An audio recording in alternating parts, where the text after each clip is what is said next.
America और Iran के बीच स्थायी युद्ध विराम में सबसे बड़ा रोड़ा है ईरानी बंदरगाहों की नाकेबंदी। ईरान ने खुल्लम खुल्ला ऐलान कर दिया है कि जब तक अमेरिका नाकेबंदी नहीं हटाएगा तब तक अमेरिका के साथ वार्ता नहीं होगी।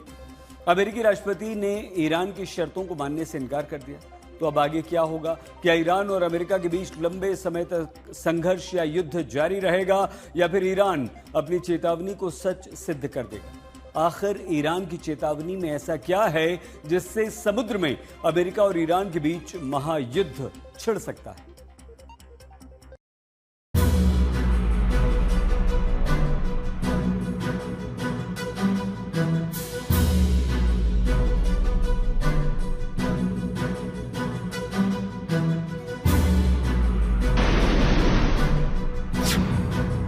युद्ध विराम का विस्तार, ईरान कितना है तैयार?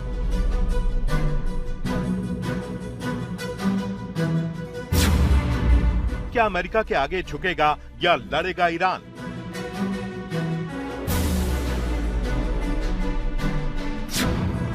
ईरान अमेरिका में अब आगे क्या होने वाला है?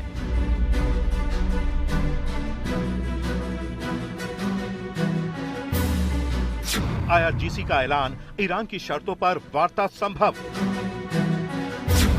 ईरान बोला, नाकेबंदी हटाओ वरना हमला करेंगे।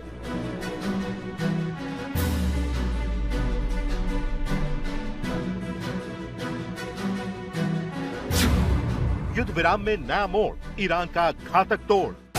दूसरे राउंड की वार्ता से पहले अमेरिका ने ईरान पर दबाव बनाने के लिए तमाम हथकंडे अपनाए, लेकिन ईरान पर ट्रंप का कोई जोर नहीं चला। पाकिस्तान मेजबान बनकर इस्लामाबाद में ईरान का इंतजार करते करते थक गया, लेकिन ईरान नहीं पहुंचा। अमेरिकी उपराष्ट्रपति JD वैंस इस्लामाबाद में ईरानी डेलीगेशन से मिलने को बेताब थे। कई बार उनकी फ्लाइट का टाइम बदला गया, लेकिन ईरान ने दूसरे दौर की वार्ता को ठेंगा दिखा दिया, तो JD वैंस का दौरा रद्द हो गया। ईरान ने वार्ता से पहले ही अमेरिका को संदेश भेज दिया था, वार्ता होगी तो ईरान की शर्तों पर होगी, किसी दबाव में नहीं। अब सवाल यही है कि ट्रंप ने ईरान के साथ युद्ध विराम को अनिश्चित काल के लिए बढ़ा दिया है। अब की बार कोई डेडलाइन सेट नहीं की है, तो ऐसे में ट्रंप के फैसले का मतलब क्या है? क्योंकि ईरान की तरफ से न तो युद्ध विराम की डेडलाइन आगे बढ़ाने का अनुरोध किया गया और न ही दूसरे राउंड की वार्ता में हिस्सा लेने की कोई घोषणा की गई थी। मतलब ट्रंप खुद युद्ध विराम की डेट सेट करते हैं और खुद ही बढ़ा देते हैं। ईरान के पास क्या क्या विकल्प मौजूद हैं, आपको बताएं। उससे पहले ईरानी मीडिया ने ट्रंप के युद्ध विराम विस्तार का किस तरह विश्लेषण किया है, समझिए। ईरानी मीडिया का विश्लेषण नंबर 1, हार के बाद युद्ध से बाहर निकलने का रास्ता। ईरान मानता है 40 दिन बाद ट्रंप का 14 दिन के युद्ध विराम के लिए तैयार होना ईरान के हाथों मिली हार का नतीजा है। 40 दिन चले युद्ध के दौरान अमेरिका ने ईरान के खिलाफ पूरी ताकत लगाई, लेकिन युद्ध से कुछ भी हासिल नहीं हुआ। लिहाजा अब युद्ध से बाहर निकलने के लिए अमेरिकी राष्ट्रपति ने सबसे अच्छा रास्ता युद्ध विराम का विस्तार करके चुना है। ईरानी मीडिया का विश्लेषण नंबर 2, नए हमले के लिए युद्ध विराम वाली चाल। ईरान सरकार और IRGC की टॉप लीडरशिप यही मानती है कि युद्ध में अमेरिका को कोई सफलता नहीं मिली है। सुपर पावर अमेरिका का ताज आज खतरे में है, लिहाजा ट्रंप युद्ध विराम को हथियार के तौर पर इस्तेमाल कर सकते हैं, यानी वार्ता का दिखावा करके ईरान पर हमले की तैयारी। ईरानी मीडिया का विश्लेषण नंबर 3, ट्रंप युद्ध से पीछे हटे, लेबनान में युद्ध जारी। ईरान के डिफेंस एक्सपर्ट मानते हैं कि एक संभावना ये भी है कि अमेरिका युद्ध से पीछे हट जाएगा और इजराइल लेबनान में युद्ध विराम के उल्लंघन के बहाने इस युद्ध में बना रहेगा। मतलब लेबनान के बहाने ईरान पर निशाना साधा जाए। ईरानी मीडिया का विश्लेषण नंबर 4, नाकेबंदी बहाना, ईरान पर निशाना। ईरानी बंदरगाहों की नाकेबंदी जारी रखने का मतलब है अमेरिका अपनी अदावत जारी रखना चाहता है, लिहाजा ईरान भी हुर्मुज को तब तक नहीं खोलेगा जब तक नाकेबंदी जारी रहेगी। IRGC के टॉप सैन्य अफसर मानते हैं कि आने वाले कुछ दिनों में जरूरत पड़ी तो सैन्य ताकत से अमेरिकी नाकेबंदी को तोड़ा जा सकता है। ईरान ने अपने सैन्य विकल्पों का इस्तेमाल शुरू कर दिया है। बीते दिन अमेरिका ने नाकेबंदी को आगे बढ़ाने का ऐलान करते हुए युद्ध विराम का विस्तार किया। चंद घंटे बाद ईरान की तरफ से नाकेबंदी का काउंटर अटैक शुरू हो गया। ईरान ने हुर्मुज को पूरी तरह बंद कर दिया। 3 जहाजों पर फायरिंग की गई, यहाँ तक कि कुछ जहाजों को ईरान ने जब्त भी किया, इस दावे के साथ कि हुर्मुज पार करने से पहले ईरान से इजाजत नहीं मांगी गई। यानी अमेरिका की नाकेबंदी का जवाब देना ईरान ने शुरू कर दिया है। ईरान अब आगे क्या कर सकता है, इसे लेकर 4 तरह के सैन्य विकल्पों की चर्चा हो रही है। विकल्प नंबर 1, वार्ता के जरिए ट्रंप से अपनी शर्तें मनवाना। विकल्प नंबर 2, होर्मुज के समुद्री मार्ग पर रोक जारी रखना। विकल्प नंबर 3, हूती की मदद से बाब अल मंदेब को ब्लॉक करना। बाब अल मंदेब से दुनिया का 12% तेल जाता है। ईरान दुनिया का 32% तेल रोक सकता है। विकल्प नंबर 4, होर्मुज में बिछे डेटा केबलों को नुकसान पहुंचाना।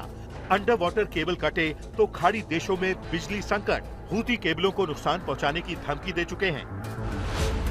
विकल्प नंबर 5, अमेरिका ने हमला किया तो मिडिल ईस्ट पर अटैक। मिडिल ईस्ट के प्रमुख शहर ईरान का निशाना बनेंगे। मिडिल ईस्ट के पावर प्लांट और पुलों पर हमला होगा।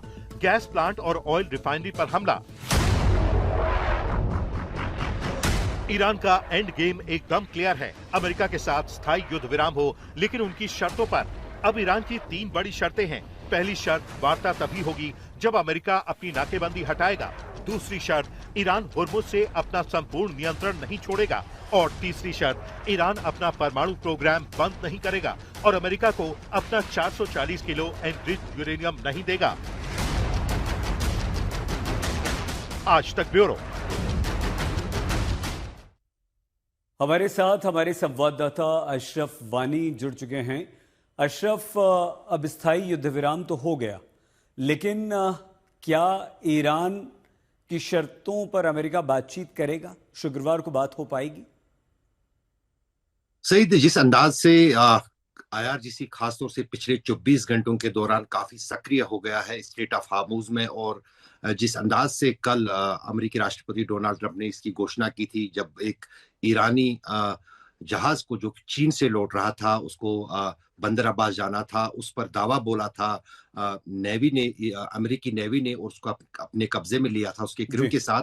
उसके बदले पिछले 6 घंटे के दौरान 2 जहाजों को जो है कब्जे में लिया है आईआरजीसी ने स्ट्रेट ऑफ हार्मुज में। उनमें उनका दावा है कि एक जहाज जो है वो इजराइल का था, और जबकि दूसरा जहाज जो है उसने अनुमति नहीं ली थी। ये साफ दर्शाता है कि किस तरह से आईआरजीसी की तरफ से भी जो है लगातार अब जहाजों का अपहरण करके उनको कब्जे में लिया जा रहा है, ताकि अमेरिका पर और डोनाल्ड ट्रंप पर दबाव बढ़े।